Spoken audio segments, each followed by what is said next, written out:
مولاي صل وسلم دائما ابدا على حبيبك خير الخلق كلهم۔ سامعین اکرام، آج کا موضوع جو ہے وہ نفس انسان کی حقیقت ہے کہ اس کی حقیقت کیا ہے، اس کی ضرورت کیا ہے، اس کا فائدہ کیا ہے، اس کا نقصان کیا ہے۔ دیکھیں، اس کی ابتدائی حالت جو ہے وہ ایک دشمن کی سی ہے، اور نفس انسان مقصد انسان کا دشمن ہے۔ نفس انسان جو ہے مقصد انسان کا دشمن ہے، یعنی یہ اللہ تعالیٰ کی طرف آپ کو جانے نہیں دے گا، آپ کا سب سے بڑا دشمن ہے۔ جیسے کہ میرے آقا صلی اللہ علیہ وسلم نے فرمایا ہے کہ اعداء عدوک نفسک الذی بین جنبیک، تمہارا دشمن نمبر 1 تمہارا نفس ہے جو تمہارے پہلو کے اندر ہے۔ تو بہرحال اس کی دشمنی جو ہے، اگر آپ اس کو دشمن سمجھ لیں اور اس سے مقابلہ کریں تب تو آپ اس کو زیر کر لیں گے۔ اگر آپ اس سے دوستی اپنا لیں اور اس کی خواہشات پر عمل کریں تو یہ آپ کو ہلاک و برباد کر دے گا۔ یہ ایک بات جو ہے اپنے ذہن میں اچھے طریقے سے نوٹ کر لیں، یعنی خواہشات نفسی کے تابع ہو کے زندگی گزارنے میں آپ کی ہلاکت ہے اور بربادی ہے۔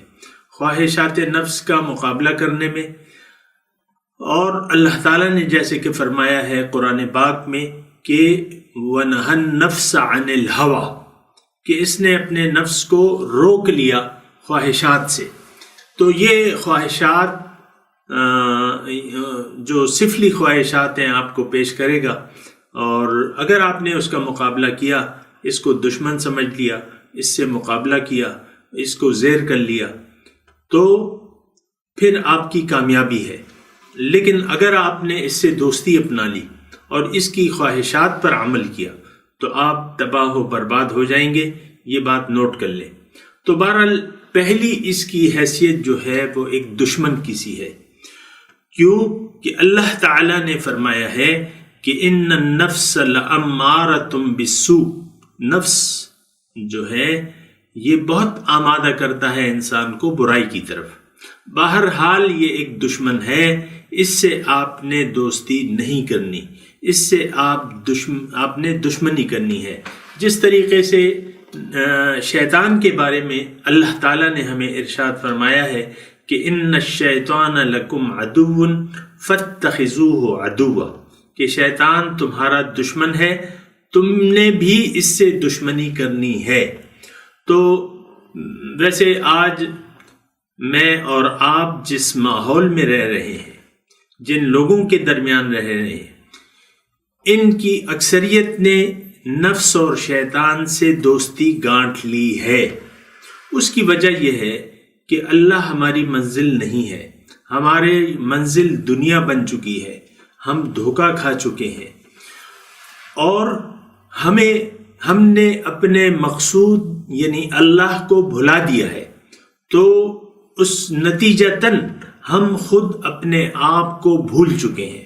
ضرورت اس بات کی ہے کہ ہم اپنے مقصود حقیقی کو پہچان لیں، اس کو اپنی منزل بنا لیں، اور ارادہ کر لیں کہ ہم نے تو اللہ کے پاس جانا ہے، ہم تو اللہ کے ہیں۔ انا للہ و انا الیہ راجعون۔ جب آپ یہ ارادہ کر لیں گے، جب آپ یہ اقرار کر لیں گے کہ میں تو اللہ کا ہوں اور میں نے اللہ کے پاس واپس جانا ہے، تو پھر اللہ تعالیٰ نے آپ کو 2 قوتیں دی ہیں، آپ نے ان سے مقابلہ کرنا ہے، ان سے دوستی نہیں گانٹنی۔ شیطان اور نفس سے آپ نے دشمنی کرنی ہے، اور ان سے دشمنی کر کے ہی آپ اپنی منزل تک پہنچ سکتے ہیں۔ اگر آپ نے ان سے دوستی گانٹھ لی اور ان کے کہنے کے مطابق زندگی گزاری تو یقیناً اس طریقے میں انسان کی ہلاکت اور بربادی ہے۔ وما علینا الا البلاغ۔ مولاي صل وسلم دائما ابدا على حبيبك خير الخلق كلهم۔